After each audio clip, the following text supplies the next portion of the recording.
오늘은 사순째 1주간 토요일 2월 27일입니다. 하느님께서는 창조주이시고 인간은 그 피조물이며 세상은 그 무대요 역사는 그 흔적입니다. 창세기에 나오는 창조 설화는 아득한 옛날 이야기가 아니라 지금도 현재 진행 중인 하느님의 창조하심에 대한 통찰입니다. 그러니까 창조주 하느님께서는 말씀과 영으로 세상과 인간을 창조하셨고 이 창조 사업은 한 처음에서 끝난 것이 아니라 지금도 계속되고 있다는 것입니다. 하느님의 창조뿐만 아니라 마귀가 유혹하여 사람이 저지르는 원죄까지 그렇습니다. 이러한 창조신앙에 따라 주어진 계시를 모세도 자신이 깨달은 대로 또 당시 이스라엘 백성이 받아들일 수 있는 만큼 전해주었습니다. 오늘 주 너희 하느님께서 이 규정과 법규들을 실천하라고 너희에게 명령하신다. 그러므로 너희는 마음을 다하고 목숨을 다하여 그것들을 명심하여 실천해야 한다. 이러한 명령의 근거는 하느님께서 당신 백성으로 삼으신 이스라엘을 모든 민족들 위에 높이 세우시어 진리의 빛을 비추는 거룩한 백성이 되게 하심으로써 이 빛을 받는 모든 민족들 안에 당신의 나라를 세워 인류의 행복을 일으켜 주시고자 하는 창조주의 의지입니다. 그런데 오늘 복음에서 예수님께서는 모세가 전해준 하느님의 법을 당시 유다인들이 어떻게 왜곡시켰는지를 적나라하게 드러내셨습니다. 그분께서 제자들에게 하신 가르침에 따르면 내 이웃을 사랑해야 한다. 그리고 내 원수는 미워해야 한다고 이르신 말씀을 너희는 들었다고 전제하셨습니다. 그런데 이 인용 말씀은 신명기 19장 18절에서 따오신 것인데 이렇게 되어 있습니다. 너희는 동포에게 앙거품하거나 앙심을 품어서는 안 된다. 내 이웃을 너 자신처럼 사랑해야 한다. 즉 자기 자신처럼 사랑해야 될 이웃은 동포라고 해석될 수 있는 구절입니다. 그런데 예수님 당시에 미워해도 좋다고 사람들이 여겼던 원수란 이방인이었습니다. 그렇지만 이에 관한 원출전 구절은 이렇습니다. 너희와 함께 머무르는 이방인을 너희 본토인 가운데 한 사람처럼 여겨야 한다. 그를 너 자신처럼 사랑해야 한다. 너희도 이집트 땅에서 이방인이었다. 나는 주 너희 하느님이다. 여기서도 이방인은 동포에 대해서와 마찬가지로 자기 자신처럼 사랑해야 할 똑같은 이웃으로 나와 있습니다. 그런데도 예수님께서 원수는 미워해도 좋다고 당시 청중들이 알고 있던 바를 지적하신 것인데 이 잘못된 이해는 방금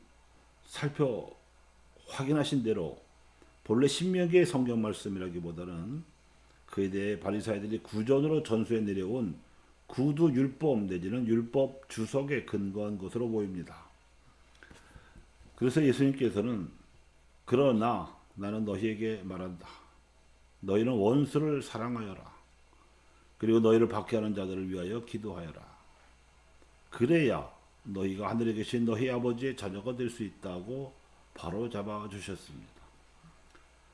다시 말해서 이웃사랑에 있어 동포나 이방인의 구분은 필요가 없는 것입니다. 단지 먼저 하느님의 계시를 받은 백성이 이스라엘이었기에 다른 민족들에게 그분의 사랑을 전할 사명을 주셨을 따름이었습니다.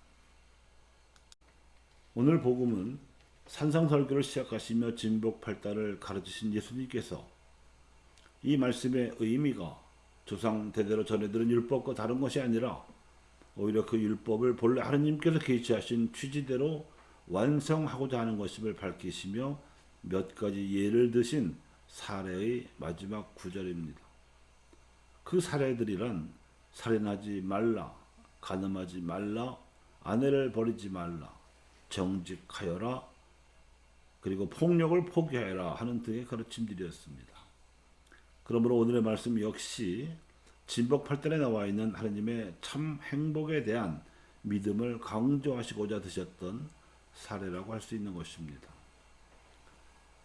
창조와 원죄가 부딪히는 상황에서 그분의 말씀과 영은 결정적으로 예수 그리스도에 의해 계시되었으며, 사람들은 우선 자신의 삶에서 그리고 가정과 인간관계에서 나아가서는 사회에서도 이 하나님의 말씀과 영으로 살아가면서 문명을 이루어 나갑니다. 그런데 인간의 응답이 하나님의 뜻과 맞으면 그 개인의 삶과 사회의 문명이 꽃피우고 열매를 맺을 수 있지만, 어긋나면 꽃을 피우기도 어렵고 열매를 맺을 수 없습니다. 계시의 말씀과 그 해석, 계시를 실천하게 해주는 영과 그에 따른 실천의 역사가 인간과 인류의 역사입니다. 동포에 대해서건 이방인에 대해서건 하나님께서 창조하신 모든 사람에 대한 사랑으로 참된 행복을 이루기를 바라시는 이 계시에 대해서 우리는 믿음과 공동체로 응답해야 할 것입니다. 그리하여 하나님께서 예수님을 통해 우리를 사랑하신 것처럼 우리도 서로 사랑하며 살아가는 것이 우리가 이 땅에서 또한 각자의 삶에서 하나님 나라를 창조하고자 하시는 하나님의 일이 됩니다. 그러므로 우리는 개인적 삶에서든 가정이나 사회적 인간관계에서든 또는 나라와 문명을 이루어야 할 활동에서든 진리는 창조주 하나님의 사랑을 받아서 나눠야 하는 소명을 실천하는 것입니다.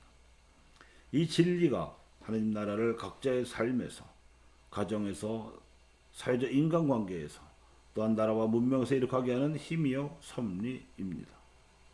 하나님의 말씀은 이를 위하여 주어진 설계도이며 그분의 영은 이를 위해 주어지는 기운입니다. 그리고 이 점에 있어서 기준이자 모범은 이웃사랑을 위하여 십자가를 짊어지시고 부활하신 예수 그리스도이십니다. 그래서 주님의 가르침을 따라서 온전한 길을 건너는 이들은 행복하다고 선언되는 것이고, 마음을 다하여 그분을 찾고 그분의 법을 지키는 이들이 행복하다고 선언되고 있는 것입니다. 감사합니다.